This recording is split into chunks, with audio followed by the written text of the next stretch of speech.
Hello, New Hope family. Welcome to the Grow Podcast. I'm your host, Adam Strunz, and I'm thrilled to have Pastor Mark with me today. We're dedicated to helping you take your next step in your relationship with Jesus. Thank you for joining us. Okay, welcome back, New Hope family. We are on episode 156. You'll notice that this is a little bit different format today. I'm on vacation visiting my family, where even at the gas station, you can root for the Packers. So, coffee this morning, and it's nice to be back, but also it's very important for us to keep teaching and keep growing. And so on the Grow Podcast today, we have Pastor Leo with us, and welcome, Pastor Leo. Kamusta, everyone? It's been a while. Yeah. And it has been a while. And I'm excited. First time I've got to spend time with you and getting to know you even more today as we dive into your testimony, what God has done in your life and what God is doing. And I'm hoping this is encouraging to you who listen, because we all have God reaching into our lives, calling us into things. And how do we navigate that? How do we know which way to go? How do we set aside the things that maybe we think are good to find out what God has for us that's great? And so as we get in today, I just wanted you to introduce yourself a little bit, and I think maybe people are really familiar, but your role in the New Hope Network and what's happening with that. So my name is Pastor Leo.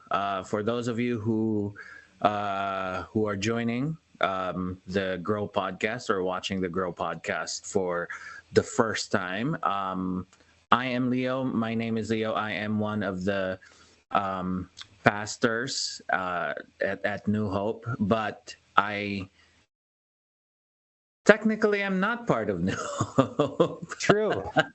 It's a weird situation, but my role right now is I am the lead pastor. I am one of the three pastors who were sent to plant churches by the New Hope Network way back in 2020.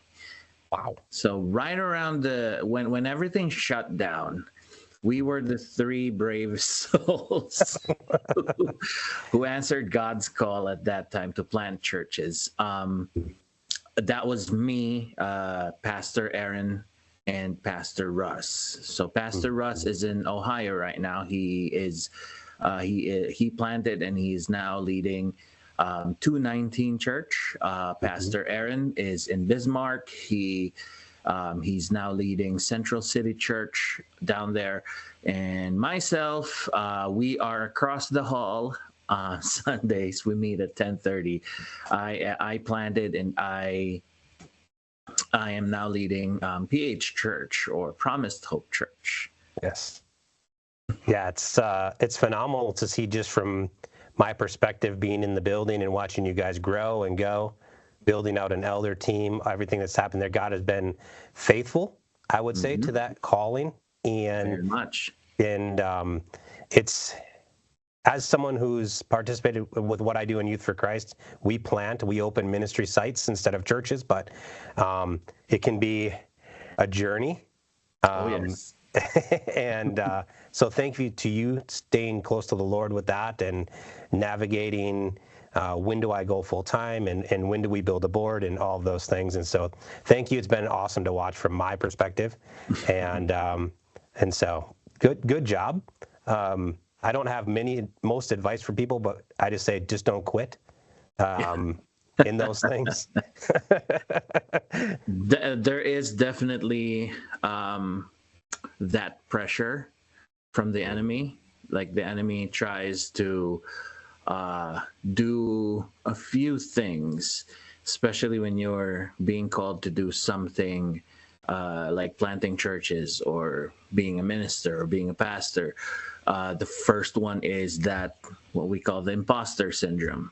Like, you sit down and you're in your little place for the first time and you feel like, I don't really belong here. What am I doing with my life? This is crazy.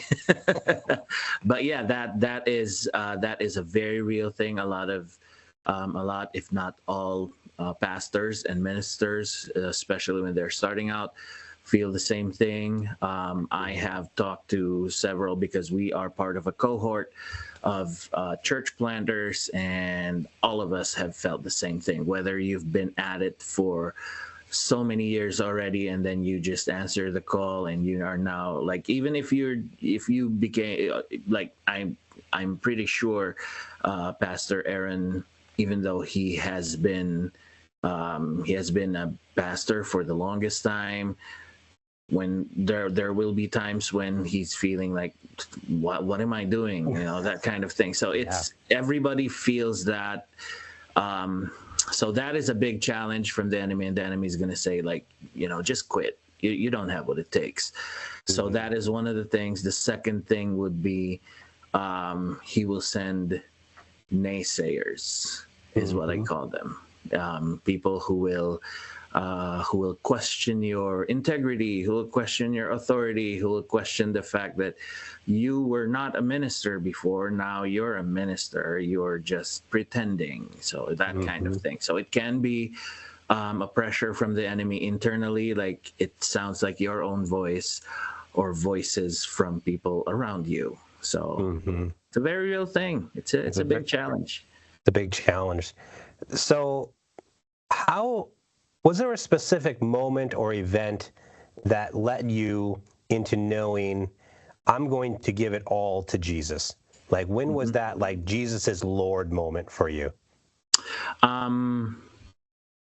The biggest moment for me, because the backstory of all of this is I used to be part of the Roman Catholic Church when I was my family, especially my dad's side, are very devout Roman Catholics. And then back when I was in high school, when I graduated from high school, I only had two options. It's either become a priest, go into a seminary, or go into just one college. So I took a test for both of them.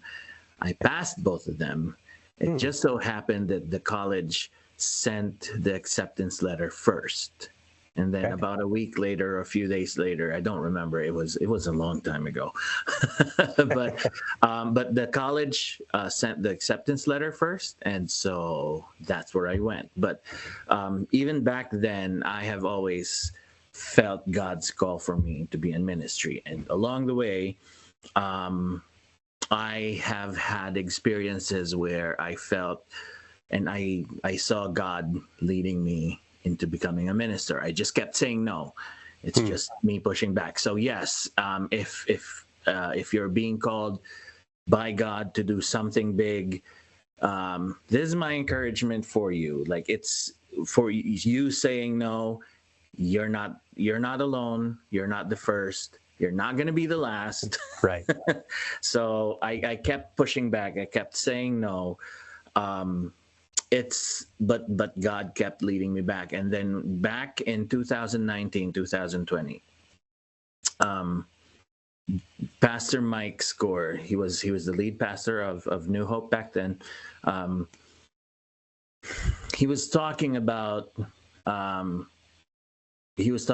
going into the world, seek and save the lost. And at that time, we had a small group of Filipinos who met every Friday. We all go to different churches. Some of us go to New Hope, some of us go to other churches. But we were meeting. It was a small, big group. Nice. There were about average of about 50 people. So yeah, it was a small, big group. So and then we were already doing the same thing. It was like church already. We had worship, and then I'm one of the teachers who would come up front after that and then teach, and then we'd have some food during that time. So it was like a mini service in and of itself already. And so I felt God leading me that time, like, why don't you just go ahead and answer the call, because you're already doing what I asked you to do, right? It's you're already doing the job. It's just that you kept you keep refusing my call. I don't know what you're doing, dude. So, It's time. so yeah, and then when I felt that call again, I talked to Pastor Kylie, and again that imposter syndrome started to kick in. That's why I talked to Pastor Kylie about it. Um, and then we had some conversations, and then she asked me what my background was, and I told her my story about the high school thing and about being a priest thing, and then meeting my wife, and then um, Andy Andy lived in a house where they had a church right next door. It used to be her mom's garden. God moved in a magical way, in a big way in their family. And so her mom decided to donate her garden, her big garden. Yeah, it's awesome. It's you need to talk to her about that. She has a wonderful testimony. But that garden became the church, and they, as a family, started serving them. And then when we started becoming a couple, I became one of the leaders of that church. So, and then I became one of the speakers too. So God was just putting me in situations where I was in that position. It's just that I kept pushing back on putting a title on it. Then and then I talked to Pastor Kylie because I felt really, really inadequate. I don't feel like I deserve to be called a minister, to be called a pastor, but I do that. And then she said, why don't we just go through the process? And then she had me talk to Pastor Mike about it when she saw that I was sincere about it and I really had the heart to serve and become a minister. She had me talk to Pastor Mike about it, and then Pastor Mike said, let's go through the process. Let's see what happens. And then I went through the process, and while I was there, the enemy kept pushing back against it. But the thing about it, and this is my encouragement for those who are in that same boat right now too, is find people who will encourage you. Find people that will be behind your back and will just give you the boost that you need, because that was what Pastor Mike and Pastor Kylie were to me, and they are still to me now, because I still talk to them about what I'm going through and the challenges that I'm facing, and they're like my spiritual mom and dad. So Yeah. they are a big thing. They were very instrumental in what I went through, and so that for me was the turning point when I found a spiritual mentor.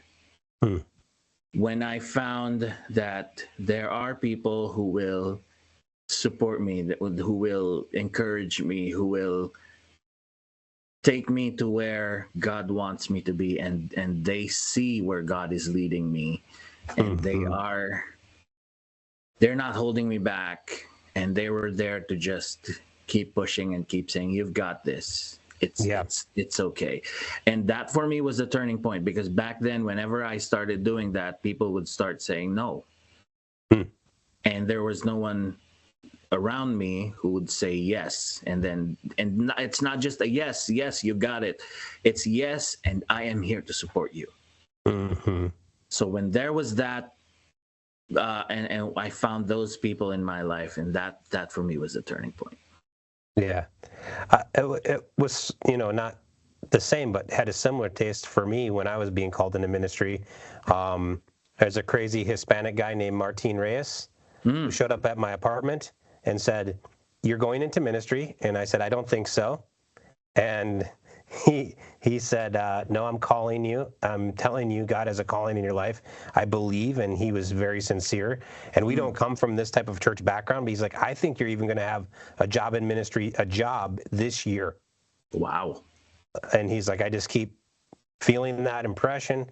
So I signed you up for a New Testament survey class at a local college that was by us. And he's like, you start next week. Here are your books. I paid for you. That's awesome. Like, that's awesome. And I think it's just that confirmation, or even just the affirmation from people that you trust spiritually, that you say, okay, Lord, I'm not making it up. They see it too. And it can start your journey. It can just be a beginning point. Right. And then as people come beside you and see you, they'll confirm that to you. And so listen for that. Don't dismay that. And so I definitely see that. And the biggest encouragement is that feeling that you're not alone. Yeah. That you're not going through this alone. God's gonna put people in your life that will be there to help you and support you and just give you that boost that you need. Well, it's bringing like that participation in God's family is a part of a calling to ministry. Yep. And so if you're feeling isolated or you're feeling alone, those are things that are coming from, I believe anyways, are coming from the enemy.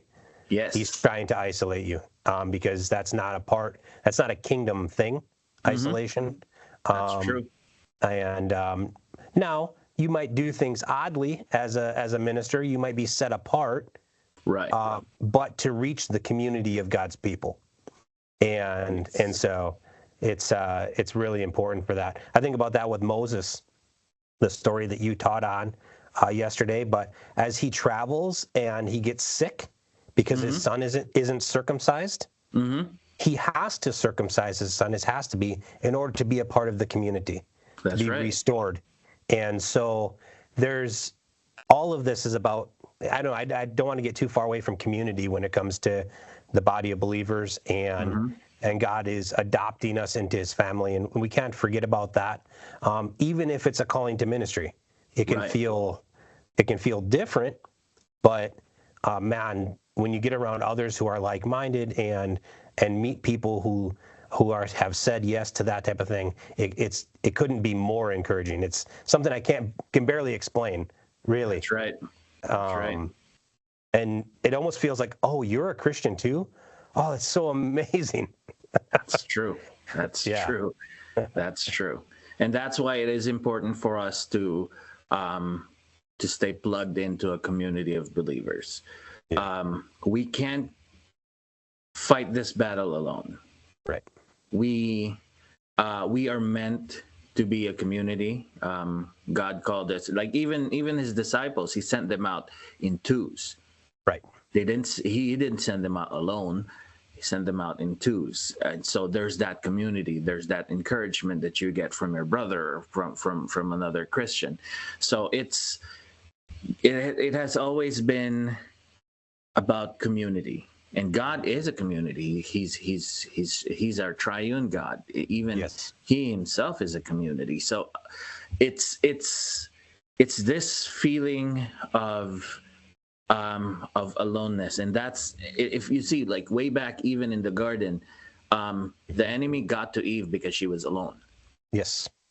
So that's how it all started. So when you're alone, find someone who will encourage you. Find people who will encourage you. Don't find someone who will say yes to everything, even though what you're saying is not is not of God. So find someone who will really, really bring you to where God is leading you. For sure. So you fast forward now, you're 4 years later in ministry. What is God doing in your life now? Where has he grown you to? It's interesting because when I started talking to Pastor Mike about going into ministry, what I was thinking was that he was leading me into ministry, and then I'm gonna be a pastor of a specific group of people. Okay. And that's how I started going in the direction of where I want to be with where God wants me to be. Does that make sense? Yeah. Yeah. But yeah, that's where I wanted to go, and God was like, okay, we'll see what happens. And then along the way, he started showing me that what he called me to be was to be a minister. to be a minister of a specific group of people. And so there's that growth, and with that is a change of direction. There were some pushbacks on my end.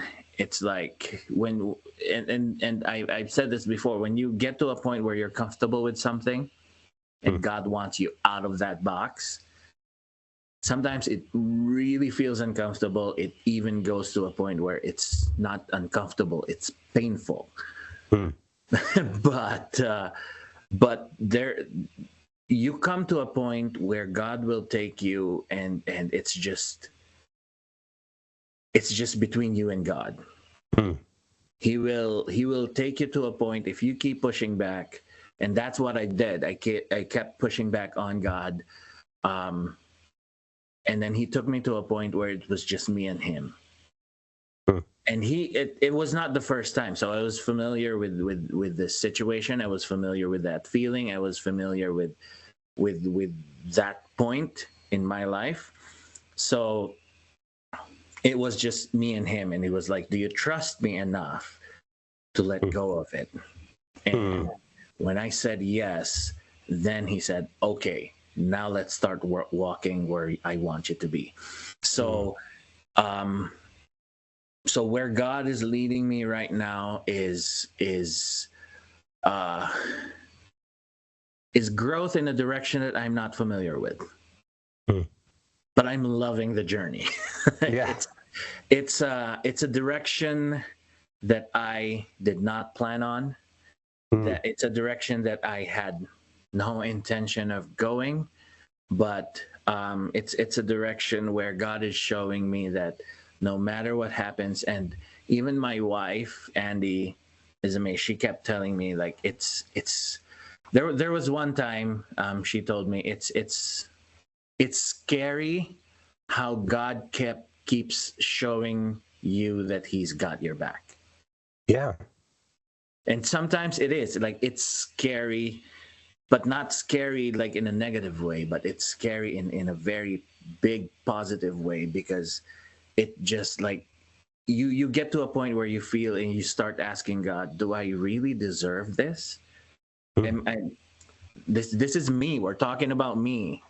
We're not talking about someone like Billy Graham. We're not talking about someone like Paul or Peter or one of the apostles or and I'm not equating myself with them. It's just that the faithfulness of God in my life has been so great and so amazing. Like I feel like I don't deserve it.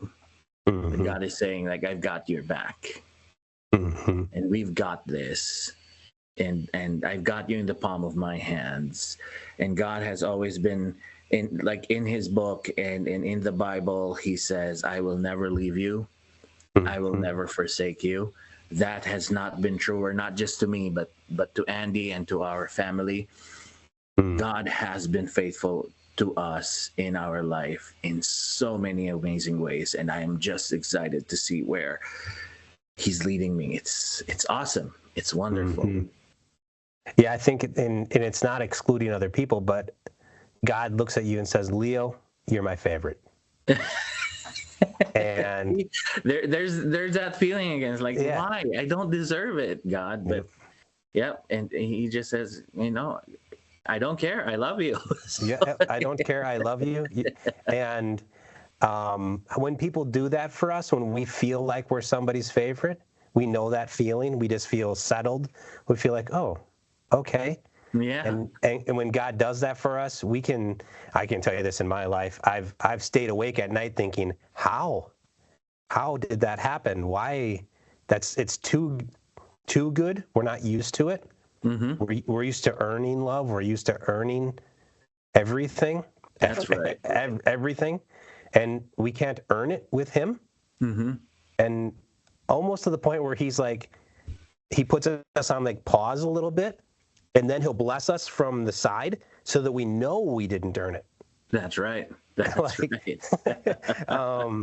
And yeah, it's pretty amazing. I hear about that change, that shift in vision that you're talking about. God's expanding your mindset about where to minister, how to minister. Yep. As you face those challenges in the coming years, what's something you do? How could you encourage people to navigate challenge? Put God first. That has always been the discipline that I have had in my life. No matter what happens, even if it feels like it doesn't make sense, put God first. As I navigate where He wants me to go, I have learned along the way that there will be times when what He asks us to do sounds strange. It sounds counterintuitive. But as we get to know God, we get to realize that that is His nature. Yeah. Right? He has a very counterintuitive way of dealing with things. Even when Jesus was here on earth, He was very counterintuitive. He went against a lot of the things that people thought that He was going to be like. Yeah. And so it's His nature. It's just that this is, I know as a person, you feel that this is what should happen. This is what ought to happen, but I've got a different plan for you. And God has always been teaching me that truth. Put me first. Just trust me. And I know it's so easy for me to say. It is. I agree. I agree with 100%. It's so easy to say. It's so very hard to do. But if we keep doing that, if we keep allowing God to be first in our life, if we put Him first with our T's, with our time, with our treasure, with our talents, He will bring us to a point where, just like what you said, Adam, it's not me. I didn't do it. I had nothing to do with it. It's all 100% God. I'm just an instrument. I'm just a channel of His blessing. I'm just a channel of His goodness. I'm just here for the journey. He's the driver. He's the director of my life. And the more, and that's one of the things that I realized too, the more you let go, the more He will be in control. And the more He will be in control, the more faithful He will become. The more faithful He will become, the more you will realize that He's got you in His hands. Well, I think that's the way we should end today. I think that was phenomenal encouragement to people. And as we lean in, I just want to say thank you for being with us and sharing so many good words. Make sure you plug in and watch Pastor Leo's message yesterday as he shared during the outdoor service. Well, the link will be down below. And as always, our hope is to help you. Yeah, be a stick. Our hope is always to help you grow and go. And so we'll see you next time. God bless. Ingat.